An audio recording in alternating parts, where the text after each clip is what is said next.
Nalibing tayo kasama ni Kristo sa pamamagitan ng binyag. Kasama niya, tayo mabubuhay sa isang bagong pamumuhay. Pagbasa mula sa sulat ni Apostol San Pablo sa mga taga-Roma. Mga kapatid, hindi ba ninyo nalalaman na tayong lahat na nabinyagan kay Kristo Jesus ay nabinyagan sa kanyang kamatayan? Sa makatwid, tayo'y namatay at nalibing na kasama niya sa pamamagitan ng binyag upang kung paanong binuhay na muli si Kristo sa pamamagitan ng dakilang kapangyarihan ng Ama. Tayo na may mabuhay sa isang bagong pamumuhay, ngunit tayo'y naniniwalang mabubuhay tayong kasama ni Kristo kung namatay tayong kasama niya. Alam nating si Kristo na muling binuhay ay hindi na muling mamamatay. Wala nang kapangyarihan sa kanya ang kamatayan nang siya'y mamatay. Namatay siya ng minsanan para sa kasalanan, at ang buhay niya ngayon para sa Diyos. Kaya dapat ninyong ibilang ang inyong sarili na patay na sa kasalanan, datapwat buhay naman para sa Diyos sa inyong pakikipagkaisa kay Kristo Jesus. Ang salita ng Diyos. Salamat sa Diyos. Tatayo po ang lahat.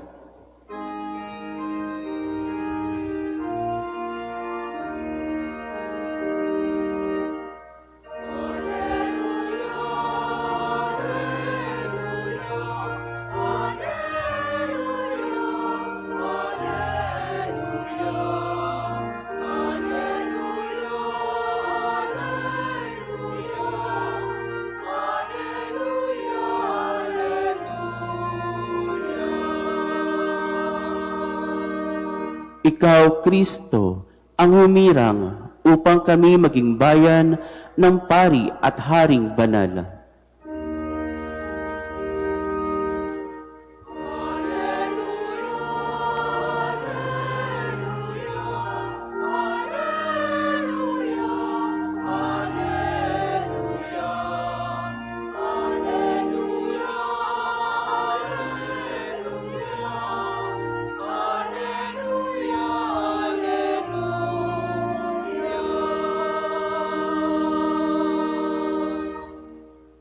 Sumainyo ang Panginoon. At sumayo rin. Ang mabuting balita ng Panginoon ayon kay San Mateo.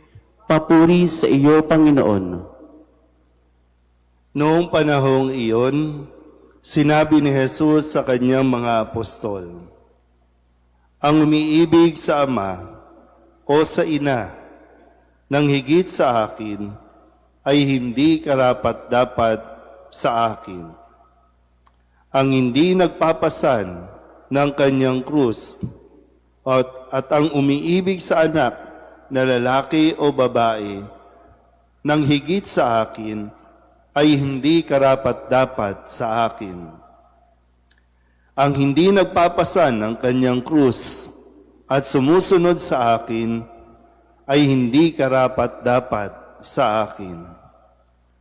Ang nag-iingat ng kanyang buhay ay siyang mawawalan nito.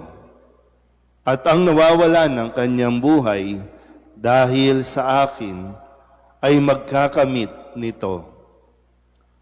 Ang tumatanggap sa inyo ay tumatanggap sa akin. Ang tumatanggap sa akin ay tumatanggap sa nagsugo sa akin. Ang tumatanggap sa isang propeta dahil sa siya'y propeta ay tatanggap ng gantimpala ukol sa propeta. At ang tumatanggap sa isang taong matuwid dahil sa siya'y matuwid ay tatanggap ng gantimpalang nauukol sa taong matuwid. At sino mang magbigay ng kahit isang basong tubig na malamig sa isa sa maliliit na ito, dahil sa ito'y alagad ko, tinitiyak ko sa inyong tatanggap siya ng gantimpala. Ang mabuting balita ng Panginoon. Pinupuri ka namin, Panginoong Hesukristo. Isang magandang umaga po sa inyong lahat. Tayo po ay nasa 13 linggo sa karaniwang panahon. Nung nakalipas sa linggo, ay pinaalalahanan ni Jesus ang kanyang mga alagad dahil sila ay nalalapit na para sa gawain at misyon na ibibigay sa kanila ng Panginoong Hesukristo. Kaya yung sinabi niya na huwag kayong matakot sa mga tao. Huwag kayong matakot sa mga pumapatay ng katawan, kundi ang katakutan ay ang kayang pumatay ng katawan at kaluluwa. At muli, sinabi niya na huwag kayong matakot dahil higit kayong mahalaga kaysa libo-libong maya. Na ibig sabihin, hindi sila pababayaan ng Diyos. Ang kailangan lang nila ay magpakatatag at kilalanin at ipakilala ang mabuting balita at yan ay ang ating Panginoong Hesukristo. At sa pagpapatuloy ng kanyang mga habilin sa kanyang mga alagad, minsan, ang sabi po kasi dito, ang umiibig sa ama o sa ina, sa anak na lalaki, sa anak na babae, ay hindi karapat-dapat sa akin. Dahil may mga pagkakataon, may tawag ang Diyos na tinatawag natin na medyo radikal. Kaya nga 'di ba sabi, iiwanan mo ang lahat. Maging ang ari-arian, maging yung mga attachment natin sa tao man yan o sa bagay. Ang mga alagad ay talagang tinawag para sa isang natatanging pamumuhay. Pero ito rin naman ay paalala para sa atin. No? May mga taong tumutugon para sa espesyal na bukasyon. May mga tao namang tinatawag para sumuporta at tumulong sa mga taong tinawag ng Diyos. Pero dito po, gusto kong bigyan ng diin, no? Na minsan kasi, overuse. Pag sinabi nating, mahal ko ang pamilya ko. Parang ganun, no?